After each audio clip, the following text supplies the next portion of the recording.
Mon ami, nouvelle vidéo YouTube où je vais t'expliquer une stratégie secrète de trading rentable. Donc une stratégie qui doit être utilisée dans ton trading ou du moins que tu peux implémenter dans ton style de trading parce que c'est une stratégie qui aujourd'hui moi m'aide à avoir du résultat sur les marchés financiers. Et donc cette stratégie c'est simple, c'est dans un premier temps avoir un plan de trading. Et oui je sais, bande de gros feignants, vous n'avez pas envie de faire de plan de trading, de backtester des stratégies, vous avez envie d'avoir les choses tout de suite dans la bouche, que ça vienne tout fait à vous. Sauf que malheureusement, va falloir travailler et backtester une stratégie. Donc moi, je vais vous expliquer une de mes stratégies que je mets en place sur les marchés financiers que tu vas pouvoir donc appliquer à l'issue de cette vidéo, bien évidemment, si tu as déjà quelques bases. Et pour ces bases manquantes, potentiellement, je te donnerai des astuces pour les avoir. On va basculer sur mon PC et je te montre tout ça. Bon, regarde, on se retrouve sur le graphique du Bitcoin. Donc comment est-ce qu'on pourrait trader le Bitcoin? Moi, c'est très simple, ma stratégie, et c'est ce que déjà doit faire tout investisseur et tout trader, c'est de trouver le sens de la tendance du marché. Dans quelle direction veut aller le marché? Est-ce que on est sur un marché plutôt haussier ou plutôt baissier? Prenons le graphique donc du Bitcoin. Si je dézoome tout simplement sur du daily, là si je dessine un trait, une trendline, on appelle ça. Le trait, qu'est-ce qu'il fait? Est-ce qu'il a tendance à aller vers le haut ou plutôt vers le bas? On voit très bien qu'il va vers le haut, ce qui veut dire qu'on est sur une tendance haussière. Donc pour le Bitcoin, je vais chercher de l'achat. Vous voyez, tout le monde vous parle de bull run, ça y est, il faut investir dans le Bitcoin. Parfois c'est trop tard et vous ne savez pas à quel moment est-ce qu'il faut prendre la meilleure des opportunités. Bien, on va retourner à un endroit bien spécifique pour l'exemple de la vidéo pour avoir quelque chose où la théorie elle est belle parce que la pratique, parfois les marchés financiers ressemblent pas exactement à ce qu'on explique dans la théorie et ça malheureusement c'est le travail et le temps passé sur les graphiques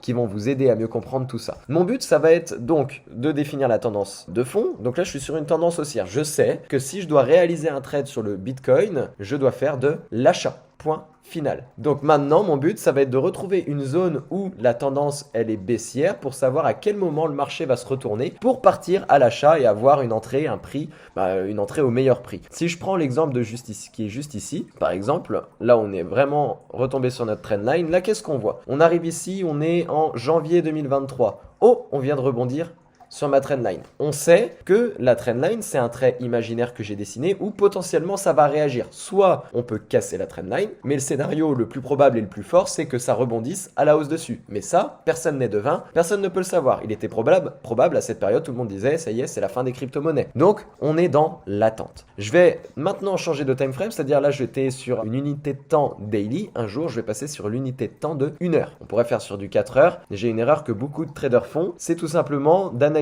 vos graphiques que sur une seule time frame, généralement celle où vous lancez vos trades, donc du 1 heure, du 15 minutes ou du 1 minute, mais vous regardez pas ce qui s'est passé dans le passé. Et nous, le trading, la finance, c'est juste une question de probabilité. Là, qu'est-ce qu'on voit? Si je dois dessiner une nouvelle trendline, un trait imaginaire où le marché réagit, on est ici. Donc là, on a un support, une résistance, pardon, canal baissier. Le canal, il est baissier et le support, il est ici. Donc là, j'ai une tendance inverse à ma tendance de fond. Moi, je sais que je veux chercher de l'achat parce que je sais que le marché veut monter, ou en tout cas, j'ai les probabilités nécessaires. Le côté fondamental, c'est-à-dire l'analyse des événements économiques, me dit également que théoriquement, on devrait reprendre une hausse. Donc c'est pour ça que j'ai tout intérêt de repérer une baisse sur un laps de temps plus court que du daily, par exemple, et savoir à quel moment est-ce que le marché va arrêter sa petite tendance baissière. On appelle ça une correction pour repartir à la hausse. Donc là, premier signal que l'on a, c'est qu'on vient de casser le Bitcoin. Ah ok, il a cassé mon canal baissier. On voit qu'on a cassé ma petite trendline. Vous savez, je disais, théoriquement, il y a de fortes probabilités qu'on vienne réagir à chaque fois qu'on vient la toucher, c'est-à-dire en rebond, mais il y a des probabilités que ça la casse. Est-ce que c'est un signal pour me dire on part à l'achat? Non, pas encore. Ce signal-là n'est pas suffisant, mais ça commence à me mettre la puce à l'oreille. Donc, ce que je vais faire, c'est repérer maintenant les supports et résistances. Donc, c'est comme des trendlines, mais au lieu qu'elles soient penchées, elles vont être horizontales. Donc là, par exemple, ici, on a une zone de résistance qui faisait office de support dans le passé. On peut voir que si je dessine un rectangle horizontal, eh bien on est venu rebondir plusieurs fois, bam, ici, ici et ici. Et là, potentiellement, ici. Donc là, c'est une zone de prix clé qui est très importante pour nous à surveiller. Donc là, qu'est-ce que je vais faire? Maintenant, en mode trading passif, je me mets une petite alerte juste ici et je vais attendre que le prix vienne casser ma résistance et potentiellement, est-ce que c'est une opportunité de rentrer à l'achat? Alors, vu qu'on est en mode replay, c'est l'avantage. Pour l'exemple, on n'a pas besoin d'attendre vraiment les jours qui passent. Hop, là, on est venu toucher notre trait rouge. Ça réagit, ok.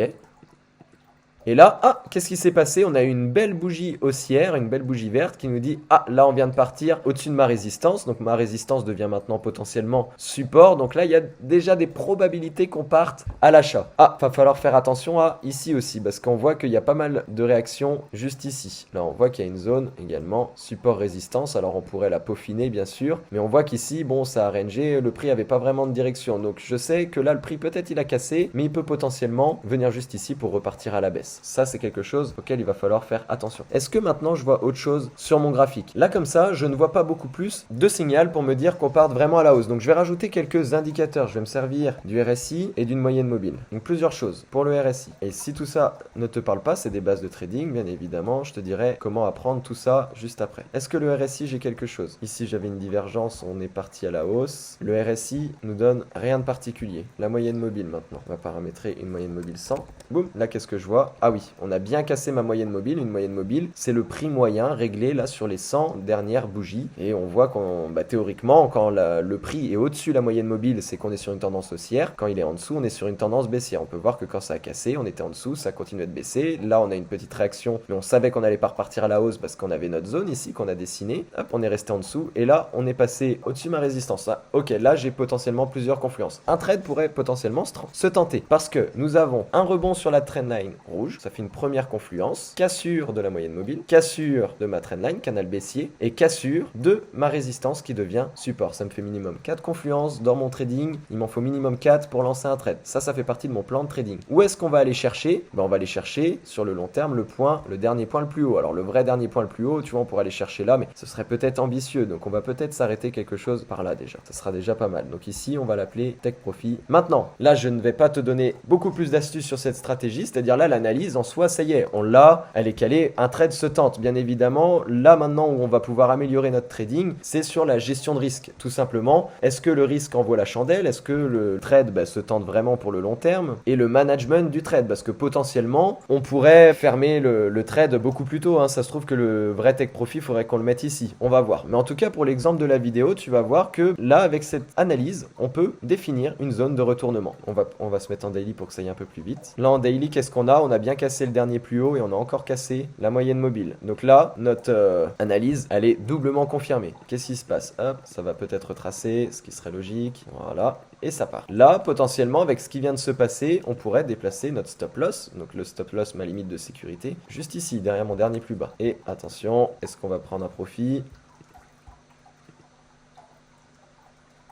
Allez, on va clôturer ici au bout d'un moment quand ça titille. Ça sert à rien de vous dire, allez, je suis sûr que ça va arriver à ce prix-là. Quand ça titille ici, vous fermez ici. Au bout de quelques jours, on sera très très bien. Donc là, mon trade, j'ai pris un ratio de 3,42. Et encore, est-ce que j'ai bien calculé? En vrai, on est pas mal. Le stop loss aurait pu être ici. Ici aurait été très ambitieux quand même. Mais là, on va rester sur ce qu'on avait ici. Donc là, 3,62. C'est un trade qui a duré plusieurs jours, peut-être 1 ou 2 mois. Ouais, même 180 jours. Donc il a duré assez longtemps. Regarde le trading passif. 180 jours divisé par 30, ça nous fait 6 mois. Là, par exemple, sur un trade comme ça, bien évidemment, tu n'aurais pas risqué 1% de ton capital, mais je pense qu'on aurait risqué 2 ou 3%. Donc on va faire 2 fois 3,02. Ça nous fait 6,04% en 6 mois, soit 1% par mois sur un petit trade vraiment passif. Bon là, on l'a fait sur du très très long terme, mais là, sans rien faire. Ça m'a pris quelques minutes à analyser ici. Je suis rentré dans le trade et j'ai attendu 6 mois. J'ai pris 1% tous les mois, parce qu'au bout de 6 mois, le trade s'est fermé. Terminé. J'aurais pris beaucoup plus, parce que je sais, si tu fais vraiment que des trades très long terme, et là, tu vois, on rentre dans vraiment la technique et le trading avancé. Si tu sais que tu prends vraiment un trade tous les mois, tous les 2-3 mois, tu vois, parce qu'ils sont longs, tu les laisses vraiment tourner de manière passive, c'est possible. Tu vas risquer un peu plus sur ton capital. Peut-être mettre 3 voire 4% maximum. J'irai pas quand même plus haut. Mais bon, 3 fois 3,050, je crois qu'on avait, je sais plus. Ça nous fait 10%. 10% divisé par 6. Voilà, ça fait 1,75 le mois. 10% en 6 mois, sachant que le S&P 500, les actions, c'est 10% en 12 mois. Donc là, moitié de l'année. Impeccable. Sauf que bien évidemment, tu ne vas pas lancer qu'un seul trade. Et là, encore une fois, je te l'ai montré sur du très très long terme pour que l'exemple soit meilleur. Bien évidemment, ton but, maintenant, avec cette même stratégie, va être de trouver des opportunités sur du plus court terme. Parce que le très très long terme, c'est très facile à analyser. En vrai, voilà, le très très long terme, il y a de fortes chances que tes scénarios se produisent. Mais regardons, on est ici. Donc on sait qu'on cherche de l'achat, tendance de fond, daily. On est toujours haussier, ça n'a pas changé. Donc j'ai aucun intérêt à aller chercher de la vente. On va se mettre sur du 1 heure déjà, plus court. On va repérer une structure inverse à ma tendance de fond. Ma tendance tendance de fond qui est haussière, donc la structure inverse c'est baissière. Ah là oui, j'ai un beau canal baissier, intéressant. On va attendre de venir casser ce canal baissier, sachant qu'en 1 heure on a déjà cassé ma moyenne mobile, donc peut-être qu'on pourrait être un petit peu plus ambitieux pour aller chercher comme ça cette trendline là, mais garder quand même, ça va être important pour le management du trade. Là ça va nous permettre d'avoir une entrée quand même assez précise. Qu'est-ce qu'on voit ici? J'ai une belle zone de résistance, donc on va attendre une belle cassure de cette zone, parce que c'est pas parce qu'encore une fois on est sorti du canal qu'on part à la hausse tant qu'on n'a pas cassé ma zone de support. Hop. Là on a cassé, mais la bougie n'a pas vraiment clôturé, on a juste une mèche, donc la cassure n'est pas confirmée. Attention, je pense qu'on va y aller. Là, est-ce qu'elle va clôturer au-dessus? Non, toujours pas. On a que des mèches, elle est pas belle. Là, on est plutôt sympa. Ok, là, on va pouvoir lancer un trade. Est-ce qu'on voit certaines choses? Alors là, j'ai un pattern de retournement potentiellement. J'ai ici ce qu'on appelle un head and shoulders, qui est confirmé avec la cassure ici, donc impeccable. Donc ça me fait une confluence, là, mon pattern de retournement. Je t'apprendrai ça dans une autre vidéo, si bien évidemment tu t'abonnes et que tu me mets des commentaires et des likes. Sortie de canal, cassure de la moyenne mobile, cassure de ma résistance. Ok, on va lancer un trade. En faisant bien évidemment attention, on sait qu'on a cette trendline où ça va réagir. Donc potentiellement là, faut jouer la sécurité. Je vais mettre un stop loss derrière mon dernier plus bas. On va regarder si le risque en vaut la chandelle, bien évidemment. Mon take profit sera ici, derrière mon dernier plus haut. On va essayer un trade un peu plus agressif. Voilà, quelque chose comme ça. Voyons ce qui se passe. En vrai, on pourrait mettre le stop loss ici, mais je pense que ce serait quand même ambitieux. Et nous, on joue la sécurité. Qu'est-ce qui se passe? Bam, là on est purement sur du swing trading. Bien évidemment on aurait pu rajouter, c'est un trade qui a duré 3 jours. Et là, moi sur du swing trading, je prends 2% de risque sur mon capital. C'est très très bien. On a eu un risque de 3,06 x 2. Bon, normalement je pense que le calcul de tête il devrait être assez facile. Là en 3 jours j'ai fait 6% et j'ai pas eu besoin d'attendre 6 mois. Et même chose, là ça m'a demandé quelques minutes d'analyse sur le Bitcoin, et au niveau de la gestion de mon trade, ça m'a demandé à peine 1 heure d'analyse par jour, parce que juste tous les jours, j'essaie d'aller regarder un petit peu ce qui s'est passé, voir s'il n'y a pas eu de mal. Bien évidemment, si tu es un trader agressif, potentiellement, tu aurais pu tenter un stop loss ici, donc tu aurais eu un meilleur risque-récompense. Par contre, je t'aurais dit, risque peut-être pas 2% de ton capital, parce que là, tu prends 10% en 3 jours. Bon, on a quand même pris 6% en 3 jours, je préfère prendre 6%, presque la moitié, enfin un peu plus de la moitié même que les 10%, mais au moins, je sais que j'étais un peu plus safe sur mon trade, ce qui me permet de mieux dormir. Et encore une fois, cette stratégie fonctionne sur une plus petite time frame. Regarde, où là on aurait pu avoir le même risque récompense, enfin le même pourcentage de gain, encore en moins de temps possible. Ce sera le dernier exemple. On va se mettre ici. Là, qu'est-ce qu'on voit? On sait qu'on va aller chercher de l'achat. Ici, boum, on a ça. En réalité, on a un joli pattern, pareil, de continuation. Ok, qu'est-ce que je fais? J'attends que ça pète.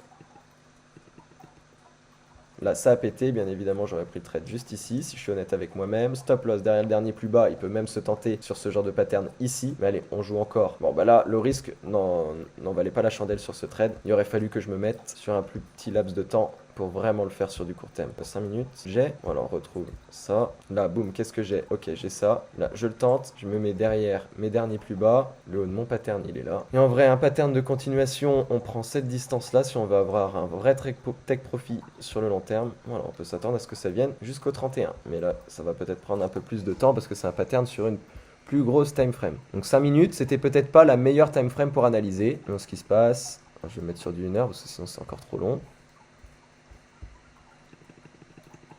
Voilà, je pense que là je serais sorti à 0, il n'y aurait pas eu de trade gagnant, mais encore une fois tu vois que la stratégie elle fonctionne, et quand tu vois comme là en 5 minutes en réalité, l'opportunité est-ce qu'elle valait vraiment la peine d'être prise? Bah non, on a bien vu le stop loss et tout, c'était pas intéressant, et encore une fois c'est juste ça, une stratégie de trading gagnant. Bien évidemment à ça t'ajoutes une analyse fondamentale, il faut comprendre tout cet aspect de pattern de retournement, enfin voilà, comprendre un petit peu tout ce que j'ai fait, tu vois là je t'ai parlé peut-être avec des termes très avancés, donc si tu veux apprendre un peu plus ces termes, un peu mieux comprendre là tout ce que j'ai dit pour bien appliquer la stratégie, j'ai créé un club privé d'investisseurs sur Telegram. Le club, il est sur invitation, tu as le lien dans la description, tu fais une demande d'adhésion, il y a une petite vidéo de 10 minutes où j'explique un peu plus en détail ce qu'il y a à l'intérieur de ce club. Je ne fais pas d'affiliation bizarre, je ne fais pas de société de MLM ou je ne sais quoi, bien évidemment. Juste tu rejoins, c'est gratuit, mais encore une fois, ton adhésion, peut-être que je ne l'accepterai, peut-être que je ne l'accepterai pas si je trouve que tu n'es pas légitime de recevoir mon accompagnement dans ce club privé. Encore une fois, je t'ai montré par A plus B comment est-ce que ça fonctionnait. Mon track record reste disponible de performance en temps réel à tout moment sur mon club privé. Comme tu peux le voir, on a plus 49%, un compte que j'ai démarré pour mes comptes clients au mois de juillet. Le mois de novembre, là on est le 21 novembre, on est déjà à plus 5%. Et voilà, tu as la preuve sous les yeux, il n'y a personne qui montre ça. Si ça déjà, ça ne te fait pas changer d'avis, malheureusement, je ne peux rien pour toi. Donc je te dis quand même à la semaine prochaine pour une prochaine vidéo, si j'ai réussi à faire sens pour toi avec cette stratégie secrète de trading rentable.